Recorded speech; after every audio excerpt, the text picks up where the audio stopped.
You were well and truly the hardcore of this conference, so first of all, congratulations for making it to this far on a Tuesday, as well as Andy, who I know has been in and around conference. It's been a great one, hasn't it? Everyone feeling good? Yeah, really cool.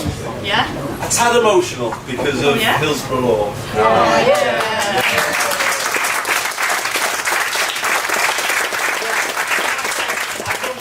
I say that because of the city we're in, you know, we just all have to remember that, don't we? They were on their own. Obviously, many of us in the Northwest, Manchester supported them, you know, people supported them, but they were on their own, weren't they, for years. And think about that, those Hillsborough families tonight, some of whom are texting me, you know, it's incredible what they've done actually. They've taken this country on a justice journey. They've made this country face up to things that were deeply wrong about it. The way the British state could denigrate a whole English city, which is what it did. Or make the postmasters and mistresses look like thieves. Or, you know, say that contaminated blood was self-inflicted by those people. It's massive, Zoe, what they've done. And yeah, it's therefore emotional to know that they, in the names of the 97, they have forever irrevocably changed this country. That is an amazing day, and a Labour Prime Minister has just been.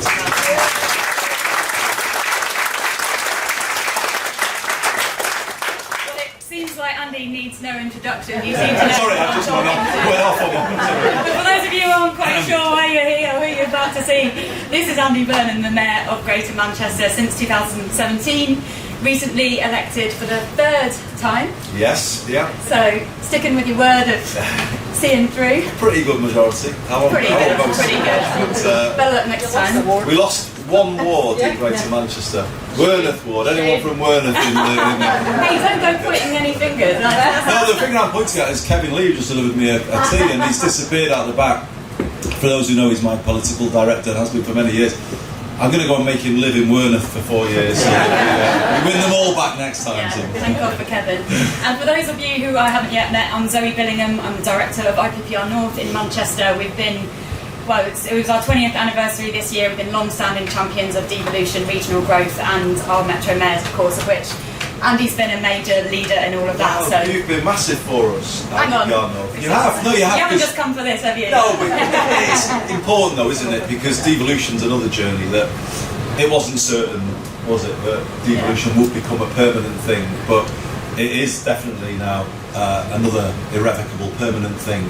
More parts of the country with more ability to do more for themselves. You know, I've got a sort of first taste now if this English devolution bill comes through in the way that Jim McMahon is talking about it. And by the way, I think he's had a brilliant conference actually. I don't know if you've been hearing him. He was one of the people who signed the Greater Manchester Devolution deal in 2015 as the leader of Oldham. And now here he is as devolution minister. It's always nice when you've got a minister who's more passionate about the cause than the people who are lobbying him. So that's what we've got. Hang on, that doesn't include IPPR. That's what we got with Jim though. But I got this kind of feeling now finally, we're going to have a degree of devolution across all of England. That means more agency for everyone, everywhere, to do more for themselves.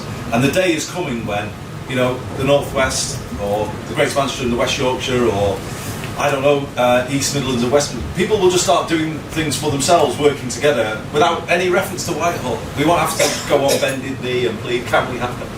That day is coming, and that is massive, and you played a big part at IPPR North in getting us in.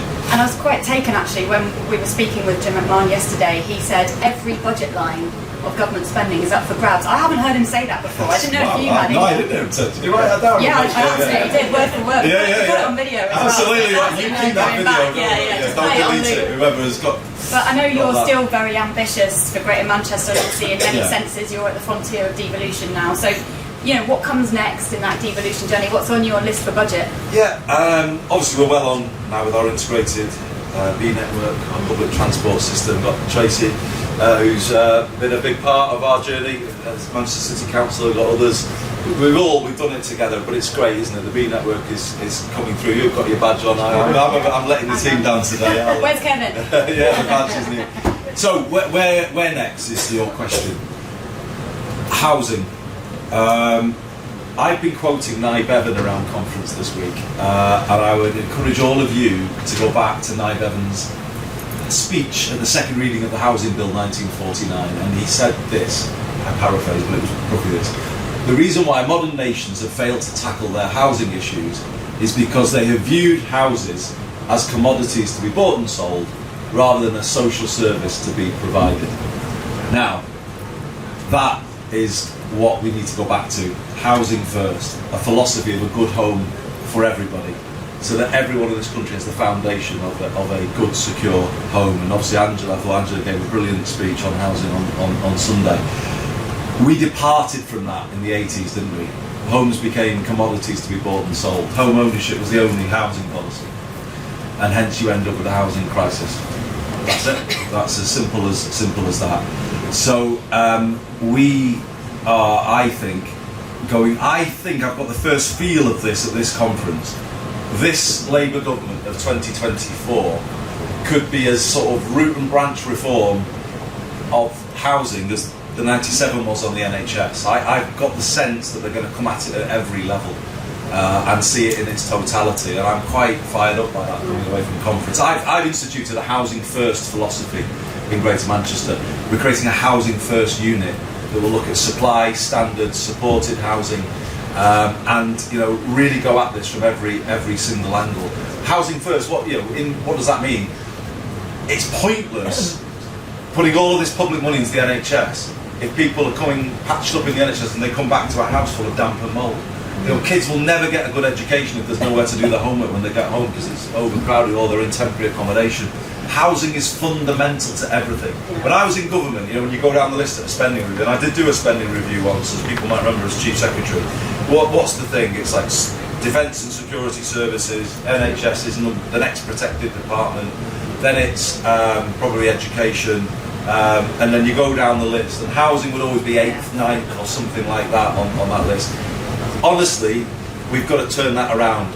You've got to put housing number one, because that, if we gave everybody in this country a good, secure, safe home, it would be the best investment we could make, because it would save billions of spending on crisis and all of the other things that come from not having a good, safe home. And what do you need as Mayor of Greater Manchester in terms of levers, powers, finance? What do you need to play your part in that and to fulfil your vision of housing first? I think control. With the B network, let's use that as an example. You've got to take control again. And I like that idea of Keir using that phrase, take back control. The Tories took control off us. They took buses off us. They sold the depots and they gave our buses to the private operators. And then they started selling off all the homes. And if we're honest, that trend that happened in the 80s went too far, because then housing associations became not accountable anymore to local communities. In fact, the coalition abolished what was called the golden share, where councillors were no longer by right on housing associations. So control of those essentials was lost. Water, energy. We gave away, or they gave away, control of those basics. So I think it does start with control. I would want, I've said to Jim, we want a restitution of that golden share. Councillors on housing associations by right, so that those bodies can be held to account for local communities. But actually councils empowered to build council housing again, which Manchester City Council are doing, Tracy, aren't you? You've got to, the more you control it, the more you can dictate the pace of the change that is needed. So obviously funding to do that. I've asked them to free up public land so that we can build council homes on publicly owned land. The Treasury often demand that departments get full market value. We'll just stop that, transfer the land to local authorities or to the Greater Manchester Combined Authority, and let's start building council homes on that freed up publicly owned land. So we need a package of things, but I would want to bring it all together. I've talked about the Hillsborough law at the start. Can I ask you all to start supporting the notion of a Grenfell law? I think that should be our next big campaign. You've always got to have a new campaign, haven't you, in their life, the next thing. But, we see the scandal not just of supply of good homes for people, but the standards of homes in the social and the private rented sectors, homes that damage people's health, homes that put people's lives at risk, and they are many millions of such homes across this country. I heard the Prime Minister just now starting to talk almost in these terms of a housing first approach, guaranteeing homes for care leavers, for people who've been in our armed forces, for people fleeing domestic abuse, guaranteeing homes. That's a housing first approach. So imagine if we took it really to the full extent, a new Grenfell law enshrining in UK law the right for all British citizens to have a good, safe, secure home. That, I think, could be achieved in this Parliament, and I think it would be massive for what that might mean. And there are people in this room, I'm looking at one right now, campaigners in Greater Manchester who've kind of spoken of the absolute terrible situation of families in temporary accommodation. You know, the lack of good housing really destroys kids' lives and tears families apart. You know, we really must, in my view, start to build a campaign around the Grenfell law. And at conference 25 or 26, maybe, Prime Minister Keir Starmer will stand up and commit to it. I'm sure with the campaigning clout that you have, Andy, and all the campaigners in Greater Manchester, I'm sure you'll succeed. Another area that I've heard you talk a lot about in terms of the frontiers, the next stage of devolution, is education.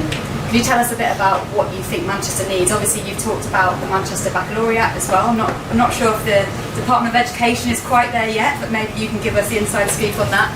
But I'm keen to hear what your vision is for education. An equal alternative to the university route. That's the vision. An education system for all kids, rather than some kids. Yeah.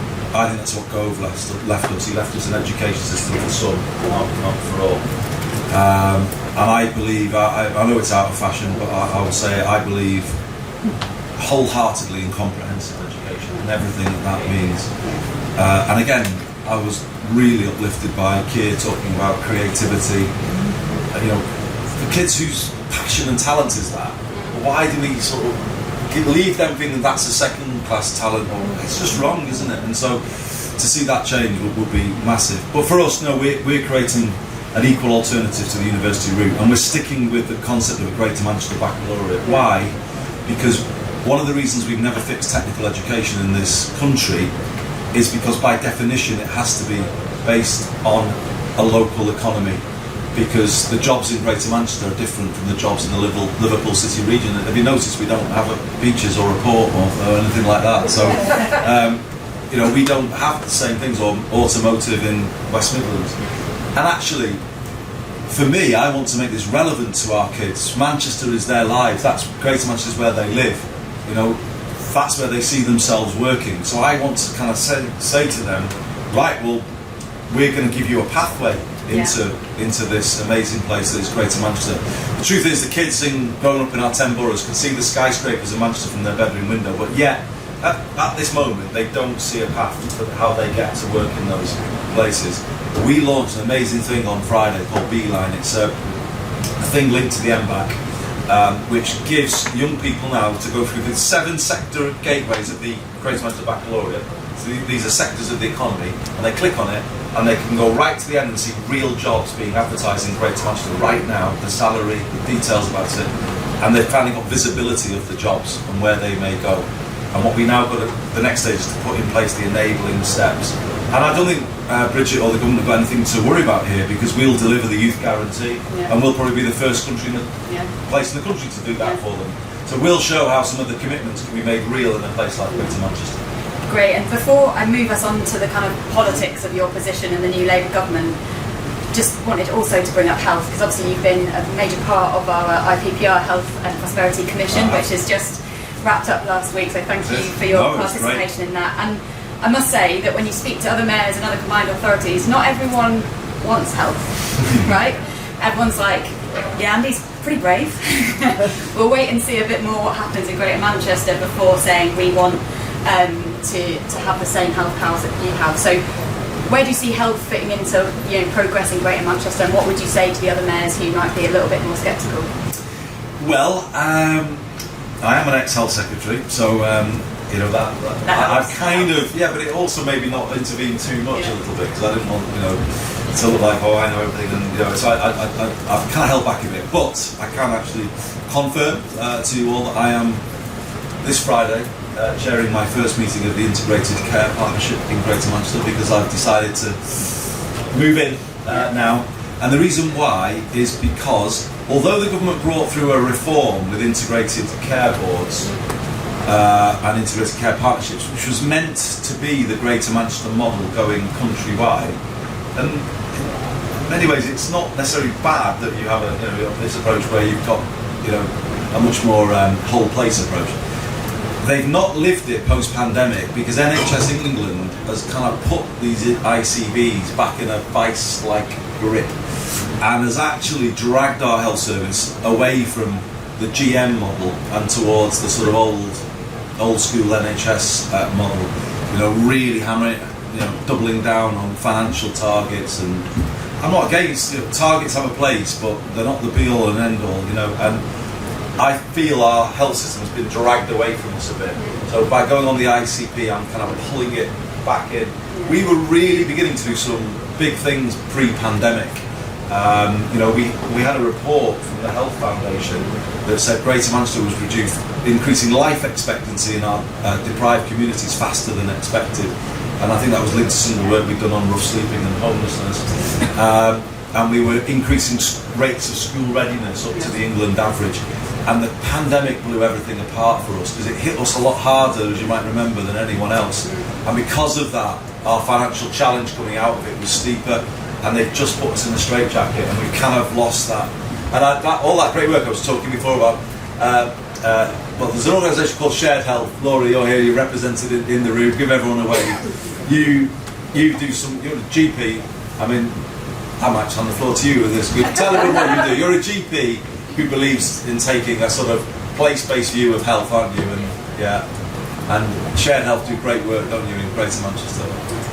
So how do you integrate community work and primary care and really tackle health inequalities in a pragmatic way? So what I'm passionate about is turning the ideas into action intervention, into scale and prove and have evidence base. And we've started to do that in Greater Manchester. And I completely agree with Andy, the way the NHS commissioning works at the moment does not allow that journey to continue. And so we need to change that and look at that and the real mechanics of how the NHS works. Brilliant. So that's why we're getting into this space. We're going towards a single settlement, an integrated settlement with the Treasury from April next year. Basically a bit more like Wales or Scotland. Yeah. And that's another big step on the devolution journey. And that could free up some discretionary funding for us to move, particularly towards prevention. Absolutely. And our decision is that we're going to move it towards housing, but housing as it impacts health. Absolutely. So we want just to pull the NHS back closer to us again to help us with that journey. And absolutely, and I think at IPPR North we always say that healthy life expectancy must be the ultimate indicator of what's now called powering up, I think. AKA, we're powering up. Because if our economy and society doesn't serve to improve the length and quality of people's lives, then really what are we all doing? That's brilliant. If I may just move on to the politics, and then in about 5 or so minutes I'm going to open up the floor to questions, so do start thinking of those. Obviously the kind of dynamics of the centre of government and the mayors has changed somewhat. We've now got a Labour government with mainly Labour mayors, one Conservative mayor in the North East who seems to be a lot more willing to engage now with mayoral conversations, so that's good to see. But it's kind of an interesting one, isn't it? Because when there was a Conservative government, and obviously we went through some really difficult periods, especially during COVID, where you were very much championing Greater Manchester and able to kind of stand up for the government, for the 2.8 million people you serve. But now, your party's in government. So how does that sort of change the dynamic? Will all negotiations now be behind the scenes and we won't hear anything from Andy Burnham publicly? How does that work for you? Oh, well, I'll start with behind the scenes conversations, as I tried to do the last couple of months, and now can do in a much freer and better way, and we've been doing it this week. However, something is not going to change, and that something is the place first approach. Devolution in England will only work in the long run if people are true to place first, i.e. party first is not the way to go, because you've got to absolutely make it clear to your residents that you will speak out if any government of any colour does something that isn't in the interests of Greater Manchester. And I think Labour in Scotland, in the early days of Scottish devolution, got this very badly wrong, because it was branded as the branch office, the SNP, because it was all like they got their orders from Westminster. Well, it doesn't work. We've got to have a more mature political culture in this country where it's not a disaster if Greater Manchester says to the government, you know what, can you think again about that? And I will be prepared to do that. I mean, I won't be rushing out to that. People, the Westminster thing is immediate. If you do something like that, you're somehow playing politics, or you're sort of launching a leadership bid or something like that. It's not like that. I will really, work hard to get the right result through the budget. But I'll be really clear on. Let me give you an example. If we don't get revenue support for buses, like London has had for decades, I will come out and say that's wrong. If we are forced to raise bus fares to make them much higher than they are in London, I will come out and say that's wrong. The Labour government shouldn't be doing that. They shouldn't be doing that to us. They should be supporting us to build the V network. So, these are the kind of. I'm just going to have to be clear. I've got lines that I am laying down, if you like, to say I'll just be place first, and I will say that. But I think we've got a government here that will not put us in that position. And just picking up, like, the North has now over 90% of people living within a devolution deal. The rest of England, we're just moving over the 50% mark. How does Place First work when the whole of England has its own metro mayor? Does that mean you'll become kind of competitive between you about who's Place First? It's a good question, Zoe. I mean, the nice thing is, and Tracy Raven chairs our UK Mayor's Group, the cabinet, all the current UK mayors. We're much more collaborative than we are competitive. We are. I had a DJ battle with Steve Robbins. I mean, he's the mayor of a one-band town.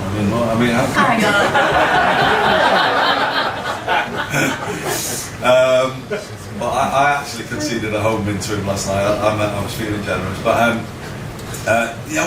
we have our rivals, and sometimes the government makes us bid, and that's a nightmare. When we all have to bid against each other. We're actually much more collaborative.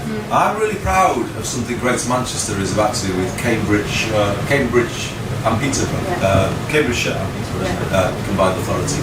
We're all heading down there. A big Greater Manchester delegation is going down in November to sign an MOU with them, because Lou Cordwell, who chairs our business board, had a real insight when the last government was really forcing them to sort of do more and more on planning and open up land, and because obviously the success of Cambridge and the last government wanted them to grow more and do more. She approached them and said, well, hang on, we could sign a partnership with you where on R&D you could do the R and we'll do your D. We've got land in Greater Manchester that can build out some of the amazing ideas coming out of Cambridge. And in return, we can help you with transport, and the team that's re-regulated our buses in Cambridge want to go on that journey. So that'll be the first time that two combined authorities have formally agreed to work with each other. And actually, if you think about it in terms of what this means for the country, it's the first time that the Golden Triangle has actively lent into sort of levelling up the north of England.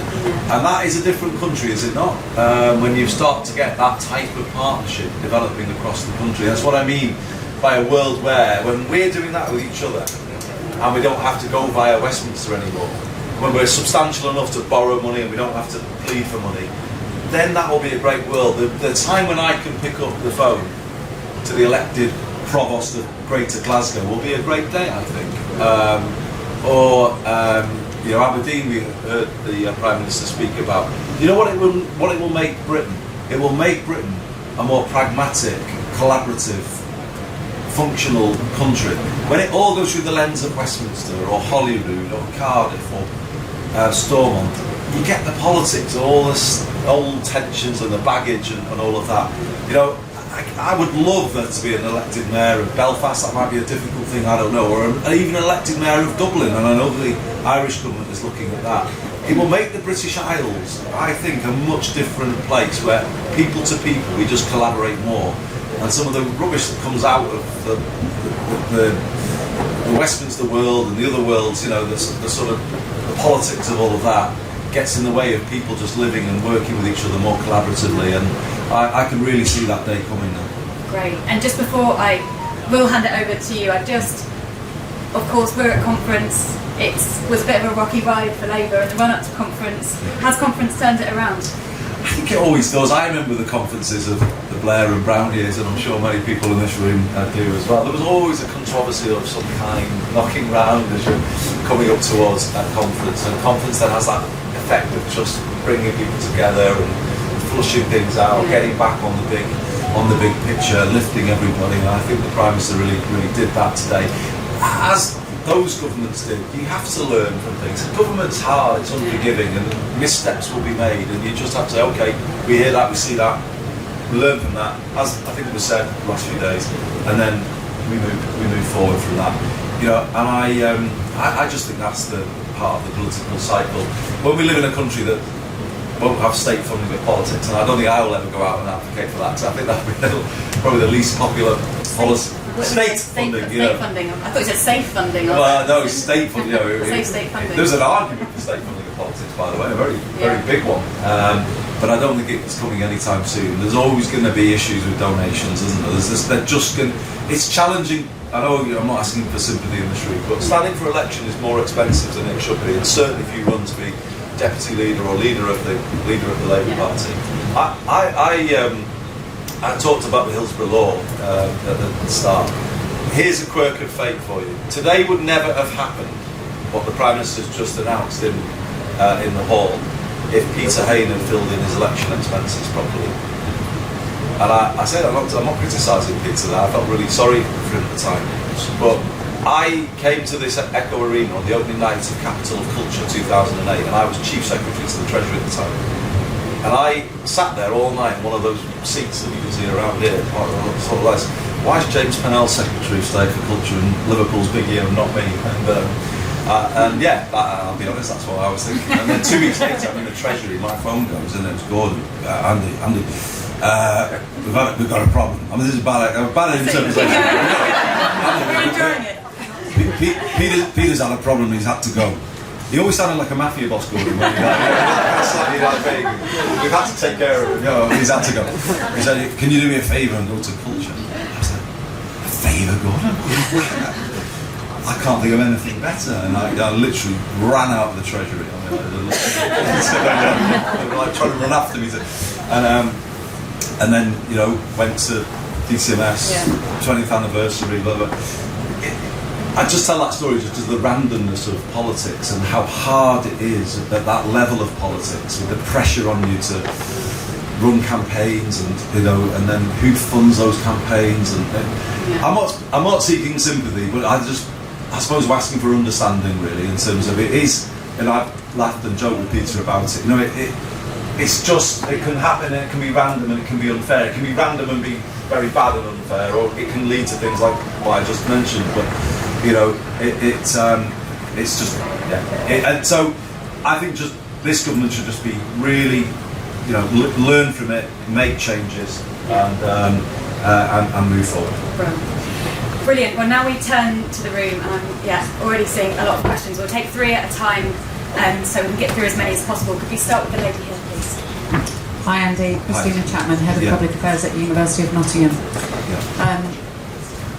We've got new elected mayor. What advice, when you're looking back at last years, would you give to an evolving and emerging mayor and devolved authority? So what tips would you give us? Thank you. We'll take 2 more. 2 ladies here at the front. Hi, my name is Teresa Kelly. I'm a consultant obstetrician in St Mary's in Manchester. I'm great that you're getting into health. When you're pregnant, if you smoke, we have a really good smoking cessation programme. It involves anybody in your household as well. We've got smoking rates right down. We've done that great. That's been driven because smoking causes stillbirth and preterm delivery. But actually, if you stop smoking in pregnancy, it affects the rest of your life, 20 years. We've got the opportunity, when we have pregnant women who are overweight or eating, you know, don't eat healthily, to access families. Really, you know, a really interesting question, because you know, falling out of all of this stuff that we've been working on this justice journey that I described at the start, tells me that we have a justice system that is not an even playing field by any way, shape or form. Now, everyone just talked about the Hillsborough law now in relation to the duty of candour, and that's important. But we also said equal legal funding for bereaved families at inquests where the state is involved. Because often, and this happens at an individual family level, they go into courtrooms raw with grief and they face cases employed by public bodies where they throw money at them, no expense spared, and false narratives are then created in those courtrooms. I saw it in the Hillsborough trials after Hillsborough. There's no level playing field here. One of the defendants in the Hillsborough trials was allowed not to stand in the dock, was told he didn't have to go in the dock. That wouldn't be on offer to a young lad from Toxteth or Moss Side who was in a court. There's too much class, race and other things play far too big a role in the criminal justice system, and I do think there's scope here for a discussion about reform. This journey around justice shouldn't end with the Hillsborough law and the big commitments it might have. It should actually really look at how the justice system doesn't work in the interests of justice, and I'd be interested with a conversation with Inquest about that. But can I just thank Deborah Coles, who leads Inquest, and you and all of her team who've been big supporters on this Hillsborough journey. We really thank you for it. So, well, on that note, we've got music. No, it's not just music. This is Zcars. I was getting going. No, And that was it. and we got points, Dave. We got points on Saturday, didn't we? And I took the Mayor of Liverpool. Yes. To a visit to a better ground in the future than the one he's going to be playing at. So that's my conference highlight. On that note, thank you so much for attending this IPPR North Fringe with